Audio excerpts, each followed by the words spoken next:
ज्ञानवापी मस्जिद विवाद में आज जिला अदालत कोर्ट में सुनवाई होगी। कोर्ट ने दोनों पक्षों से सर्वे रिपोर्ट पर आपत्तियां मांगी है। श्रृंगार गौरी ज्ञानवापी मुकदमा मामले में 7/11 के तहत सुनवाई होगी।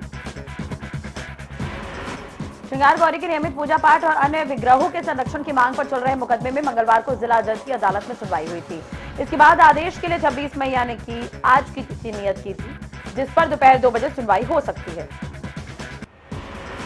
यूपी में विधान परिषद की 13 सीटों के लिए 20 जून 2022 को चुनाव होगा। चुनाव के लिए 2 जून को अधिसूचना जारी होगी।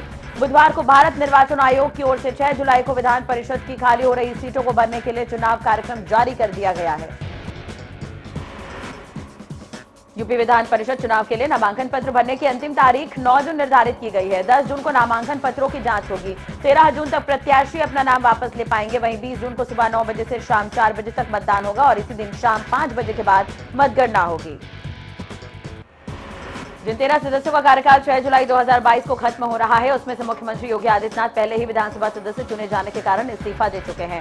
वहीं उप मुख्यमंत्री केशव प्रसाद मौर्य का भी विधान परिषद सदस्य के तौर पर कार्यकाल खत्म हो रहा है।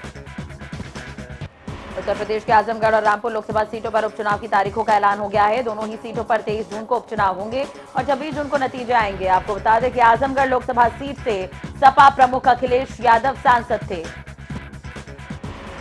आजमगढ़ की लोकसभा सीट से हालांकि करहल विधानसभा सीट से जीत दर्ज करने के बाद उन्होंने आजमगढ़ की सांसदी से इस्तीफा दे दिया था। वहीं रामपुर की लोकसभा सीट से सपा के वरिष्ठ नेता आजम खान सांसद थे। उन्होंने रामपुर विधानसभा सीट से जीत दर्ज करने के बाद इस्तीफा दिया था। चुनाव आयोग ने जानकारी दी है कि उपचुनाव के लिए 30 मई को गैजेट नोटिफिकेशन जारी किया जाएगा। वहीं नामांकन की आखिरी जो तारीख है वो 6 जून रखी गई है। 7 जून को नामांकनों की स्क्रूटनी की जाएगी और 9 जून तक उम्मीदवार अपना नाम वापस ले सकेंगे, जबकि 23 जून को वोटिंग होगी। 26 जून को वोटों की गिनती होगी। यूपी में भीषण गर्मी और लू के प्रकोप से इस महीने के अंत तक राहत जारी रहेगी। भारतीय मौसम विज्ञान विभाग के अनुसार आज भी प्रदेश के अलग अलग हिस्सों में हल्के बादल छाए रहेंगे। 27 मई से 31 मई तक प्रदेश में कई जगहों पर गरज के साथ बारिश हो सकती है।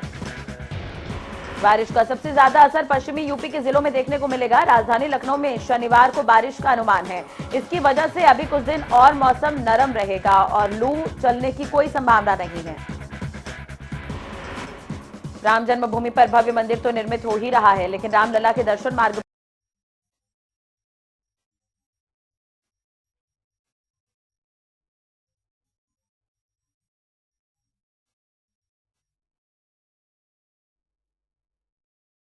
इस कार्यक्रम में मुख्यमंत्री योगी आदित्यनाथ भी शामिल होंगे। इसका निर्माण प्रख्यात कथा व्यास और रामानुजीय परंपरा के शिष्य आचार्य जगतगुरु डॉक्टर राघव आचार्य करा रहे हैं। उन्होंने 3 साल पहले ही करीब 1 एकड़ परिसर में देवस्थानम का शिलान्यास रामलला की इस प्रार्थना के साथ किया था कि देवस्थानम का निर्माण पूरा होते होते राम जन्मभूमि पर मंदिर निर्माण का मार्ग प्रशस्त हो सकेगा। अमेठी के मुसाफिर खाना कोतवाली क्षेत्र में कलश यात्रा में आया युवक नदी में डूब गया। ग्रामीण और गोताखोरों ने युवक को बड़ी मशक्कत के बाद बाहर निकाला और उसे इलाज के लिए अस्पताल में भर्ती करवा दिया। औरिया में बेसिक शिक्षा अधिकारी ने 2 शिक्षकों को बर्खास्त किया। खंड शिक्षा अधिकारी से मारपीट और सरकारी अभिलेख फाड़ने के आरोप में अधिकारी ने दोनों शिक्षकों को बर्खास्त किया। रायबरेली में पुलिस ने अंतर्राज्यीय चोर गिरोह का खुलासा किया है। पुलिस ने गिरोह के 10 आरोपियों को गिरफ्तार किया है। आरोपियों के कब्जे से सोने चांदी के जेवरात समेत लगभग 4.5 लाख रुपए बरामद किए गए। एसीएस होम कानून व्यवस्था पर्यटन सचिव अवनीश अवस्थी गोरखपुर पहुंचे, जहां उन्होंने राष्ट्रपति के प्रस्तावित कार्यक्रम स्थल गीता प्रेस का अधिकारियों के साथ निरीक्षण किया।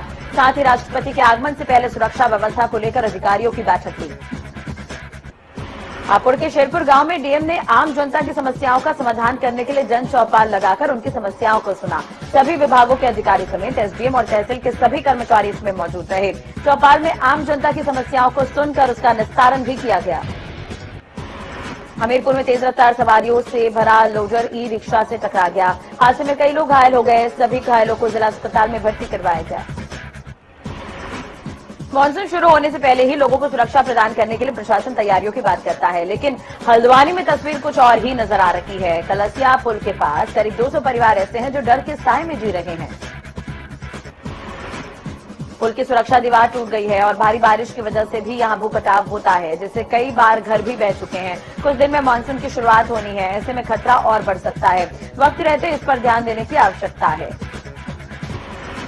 हरिद्वार के कोतवाली रानीपुर क्षेत्र में गश्त कर रहे पुलिसकर्मियों ने संदिग्ध हालत में घूमते दो बदमाशों को जैसे ही दबोचा, वैसे ही पीछे से आए उनके दो अन्य साथियों ने पुलिसकर्मियों पर ही जानलेवा हमला कर दिया। इस हमले में दोनों ही सिपाहियों को गंभीर चोट आई है। गन्ना किसानों द्वारा लगातार गन्ने के पूर्ण भुगतान की मांग सरकार से की जा रही है, लेकिन बार बार मांग करने के बाद भी सरकार ने किसानों को केवल इस पेराई सत्र का 50% भुगतान दिया है। किसानों का इस पेराई सत्र का कुल भुगतान 100 करोड़ रुपए बना था, जिसमें से अभी तक सरकार केवल 49 करोड़ ही भुगतान कर पाई है, जिस कारण से बढ़ती महंगाई के बीच किसान आर्थिक संकट से जूझ रहे हैं। आगामी सीजन में किसानों को धान और मक्का की बुआई करनी है, जिस वजह से संयुक्त किसान मोर्चा और डोईवाला किसानों ने बैठक का आयोजन किया और सरकार की ओर से समय पर गन्ने का पूर्ण भुगतान न करने पर अपना आक्रोश व्यक्त करते हुए अतिशीघ्र इसके भुगतान की मांग की। हरिद्वार के सिरपुर थाना क्षेत्र में एक किशोरी ने फांसी लगाकर आत्महत्या कर ली, जिसके बाद सूचना मिलते ही मौके पर पहुंची पुलिस ने शव को कब्जे में लेकर पोस्टमार्टम के लिए भेजा है। रायबरेली में गौ तस्कर आरोपी ने थाने पहुंचकर सरेंडर किया। गले में तख्ती टांगकर आरोपी थाने पहुंचा, जिसमें उसने लिखा था कि पुलिस मुझे तलाश कर रही थी, लेकिन मैं खुद सरेंडर करने थाने पहुंचा हूं। आगरा के ताजगंज थाना क्षेत्र में एक महिला ने अपने पति पर गंभीर आरोप लगाए। पीड़िता का आरोप है कि उसका पति जबरन उसे देह व्यापार कराना चाहता था और मना करने पर उसके साथ मारपीट करता था। पुलिस इस पूरे मामले पर जांच कर रही है। महोबा के किदवई नगर इलाके में ट्रक का 2 बार चालान कटने से आहत संचालक ने आत्महत्या कर ली। परिजनों ने परिवहन मंत्री समेत प्रशासन पर गंभीर आरोप लगाए। महाराजगंज के निसलौल थाना क्षेत्र में भारत नेपाल सीमा पर गश्त के दौरान नेपाल की तरफ से पैदल आ रहे एक युवक की तलाशी के दौरान उसके कब्जे से 1 किलोग्राम चरस बरामद हुआ है, जिसकी कीमत लगभग 30 लाख रुपए बताई जा रही है। आगरा में ताजमहल मस्जिद में नमाज पढ़ने को लेकर पुलिस ने हैदराबाद से आए पर्यटकों को गिरफ्तार किया है। सीआईएसएफ के जवानों ने पर्यटकों को ताजगंज थाना पुलिस को सौंपा है। देवरिया के रतनपुरा गांव में 2 युवकों की गंडक नदी में नहाने के दौरान डूबने से मौत हो गई। गोताखोरों की मदद से शव को बाहर निकाला गया। युवकों की मौत से परिवार में कोहराम है। फरुखाबाद के कोतवाली क्षेत्र में संदिग्ध परिस्थितियों में शॉर्ट सर्किट से ऑटो पार्ट्स की दुकान में भीषण आग लग गई। आग लगने से काफी सामान जलकर राख हो गया। सूचना पर पुलिस पहुंची थी। फायर ब्रिगेड की मदद से कड़ी मशक्कत के बाद आग पर काबू पाया जा सका। बांदा में अंतरराज्य बसों में 2 से 3 गुनी सवारियां भरकर ले जाने के मामले में पुलिस ने ओवरलोड ट्रक और ओवरलोड प्राइवेट बसों पर बड़ी कार्रवाई की है। सीएम योगी आदित्यनाथ के आदेश के बाद ऑपरेशन पताल के तहत ये कार्रवाई की गई। लखीमपुर खीरी में बिजली के तार की चपेट में आने से पिता पुत्र की मौत हो गई। ग्रामीणों ने विद्युत विभाग पर लापरवाही के आरोप लगाए। खेत में टूटे तार में चिपक कर दोनों की मौत हुई है। फरुखाबाद के अमृतपुर थाना क्षेत्र में ट्रक की टक्कर से बाइक सवार महिला की दर्दनाक मौत हो गई। गंभीर रूप से घायल ये हो गया था और सूचना मिलने पर पुलिस पहुंची। शव को कब्जे में लेकर पोस्टमार्टम के लिए भेजा गया। लखनऊ के गोमती नगर क्षेत्र में संदिग्ध हालत में अधेड़ की मौत हो गई। सिर पर ईंट गिरने से अधेड़ की मौत हुई है।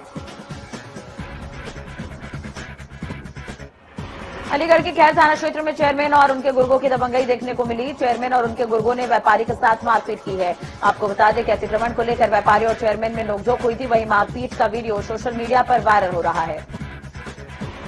शाहजहांपुर में पुलिस कस्टडी में जेल जा रहा मुलाजिम फरार हो गया। मुलजिम को कोर्ट में पेश करने के बाद पुलिस जेल में दाखिल करने जा रही थी। पुलिस की लापरवाही के चलते अपराधी हथकड़ी के साथ फरार हो गया। चंदौली में रोड किनारे सो रहे मजदूरों को अज्ञात वाहन ने रौंद दिया। अज्ञात वाहन की चपेट में आने से 9 मजदूर गंभीर रूप से घायल हो गए। एक की मौके पर मौत हो गई। पुलिस इस पूरे मामले पर जांच कर रही है। झांसी के मौरानीपुर में अतिक्रमण के खिलाफ ताबड़तोड़ कार्रवाई की गई, जिसमें दुकानों के बाहर फैले अतिक्रमण को बुलडोजर से हटाया गया।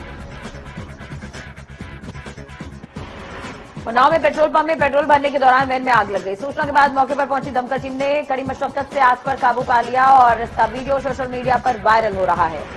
अलीगढ़ के रामनगर में गोवंश को लेकर 2 पक्षों के बीच विवाद हो गया। पथराव में दोनों पक्षों के कई लोग घायल हुए हैं। सूचना पर पहुंची पुलिस ने घायलों को अस्पताल में भर्ती करवा दिया है। सुल्तानपुर सपा जिला पंचायत सदस्य रंजीत यादव और प्रसपा जिला पंचायत सदस्य हंसराज यादव का हर्ष फायरिंग करते वीडियो वायरल हो रहा है। वीडियो में दोनों जिला पंचायत सदस्य महिला के साथ गाने पर ठुमके लगाते नजर आ रहे हैं। आगरा में सिकंदरा थाना क्षेत्र में अधिकारी प्रवीण कुमार के नेतृत्व में कैलाश मोड़ से वाटर वर्क्स तक अभियान चलाया जा रहा है। हाईवे को अतिक्रमण मुक्त कराने के लिए NHAI निरंतर अभियान चला रहा है। श्रावस्ती में संदिग्ध परिस्थितियों में ट्रक चालक का ट्रक में शव मिला है। सूचना के बाद पुलिस मौके पर पहुंची और शव को कब्जे में लेकर पोस्टमार्टम के लिए भेजा। बताया जा रहा है कि ट्रक चालक गाजियाबाद से कुशीनगर जा रहा था। फतेहपुर के परसेड़ा गांव में साफ सफाई और पेयजल के नाम पर लाखों रुपए का घोटाला देखने को मिला। नियमों को ताक पर रखकर ग्राम प्रधान के घर के सदस्यों के नाम मनमाने तरीके से भुगतान किया गया है, जिसे लेकर डीपीआरओ ने जांच का आदेश दिया है। साथ ही ग्राम पंचायत सचिव को 3 दिन के अंदर स्पष्टीकरण प्रस्तुत करने के निर्देश दिए हैं। अलीगढ़ में ईंटों से भरे ट्रैक्टर ट्रॉली से कार टकरा गई। हादसे में 2 लोगों की मौके पर मौत हो गई और 2 लोग गंभीर रूप से घायल हो गए। घायल बच्चे और महिला को अस्पताल में भर्ती करवाया गया है। पुलिस ने शव को पोस्टमार्टम के लिए भेजा है। इटावा में पुलिस और एसओजी टीम के दुष्कर्म के आरोपी को 24 घंटे के अंदर गिरफ्तार किया गया। आपको बता दें कि आरोपी ने बीते बुधवार को 6 साल की मासूम के साथ दुष्कर्म कर उसकी हत्या कर दी थी। आजमगढ़ में पुलिस और बदमाश के बीच मुठभेड़ में 4 गौ तस्करों को गिरफ्तार किया गया, जिसमें एक आरोपी घायल हो गया। पुलिस ने घायल को इलाज के लिए अस्पताल में भर्ती करवा दिया है। कानपुर देहात में नहर में नहाते समय किशोरी डूब गई। किशोरी के डूबने की सूचना पर रामगंगा नहर में खोजबीन जारी है। किशोरी के न मिलने पर ग्रामीणों ने यहां पर नहर पुल के पास हंगामा भी किया है।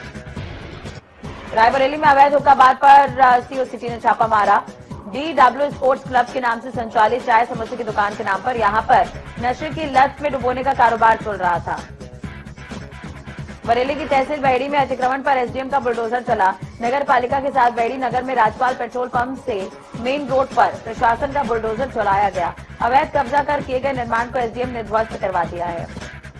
अतिक्रमण को लेकर कई लोगों से नोकझोंक हुई। बहेड़ी नगर में राजपाल पेट्रोल पंप में अतिक्रमण हटाओ अभियान शुरू हुआ। नैनीताल रोड किनारे बनी दुकानों पर बुलडोजर चला। रायबरेली में 10 साल की मासूम के हाथ में सूत्री बम फट गया। गंभीर रूप से घायल मासूम को प्राथमिक उपचार के लिए अस्पताल में भर्ती करवाया गया।